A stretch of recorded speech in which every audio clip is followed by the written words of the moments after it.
Premature ejaculation, rapid ejaculation, early ejaculation, premature climax. And then we have the colloquialisms, including gone in 60 seconds, early finisher, blunderspunk, dropped yoghurt. Who says that? We have many names for the frustrating problem of coming sooner than we want to. But let's get clear on something. Some guys naturally come sooner than others. There are men who ejaculate with minimal touch before penetration, and this tends to be called rapid ejaculation. There are men who ejaculate within seconds of penetration. Some men ejaculate within a minute or two, often referred to as early ejaculation or premature. Some men ejaculate within 5 minutes, and this is actually the average duration of intercourse for most men, or 5.5 minutes to be precise. There are men who ejaculate within 10 to 15 minutes or within 30 minutes.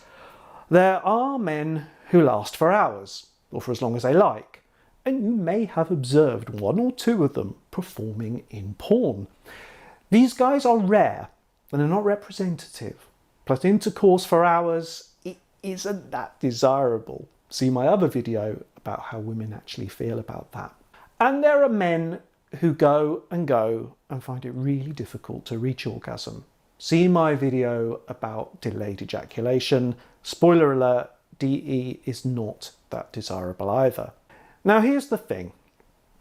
Any of these guys, with the exception of that last group, they might think that they come too quickly, that they have premature ejaculation. It's true.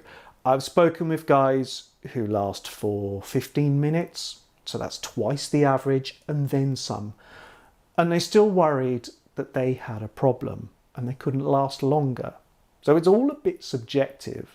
Now, according to the NHS website, international guidelines define premature ejaculation as regularly ejaculating within 1 minute of entering your partner. However, it's up to you and your partner to decide if you're happy with the time it takes you to ejaculate. And that's what I say too. Whether we're talking seconds or minutes or 15 or 20 minutes, if it's stressing you and your partner out, then there are things that you can do about that. Ejaculation is a natural reflex, but we do have some control over it. Indirect control, yes, but that's all we need.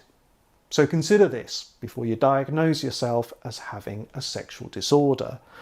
Don't write yourself off wherever you're at right now.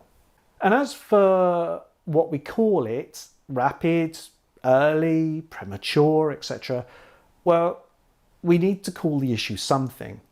Back in Greek antiquity, writers referred to ejaculatio ante portus, ejaculation before penetration. Men have been willing themselves to last longer for a very long time. The term premature ejaculation, it seems to have come about around 1917 when Carl Abraham, a German psychoanalyst, wrote about ejaculatio praecox, the Latin term for very early, which was translated as premature. So the words premature and rapid, they've been used interchangeably ever since. Rapid ejaculation doesn't necessarily mean more severe. And then 20 years ago, the World Health Organization suggested that the word premature should be replaced by the more neutral word early. And I tend to agree.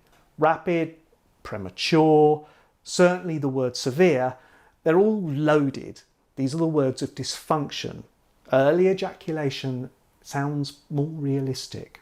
It's a thing, it's a frustrating thing, but it's not necessarily permanent. I tend to say early or premature because that's still what's widely used. That's what men are typing into Google, etc.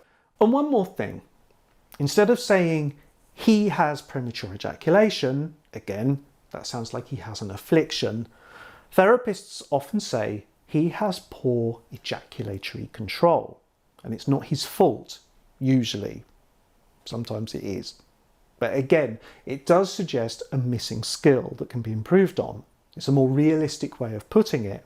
So there we have it. I hope that's cleared up some of the terminology and maybe just put a different angle on this issue. Thank you for watching.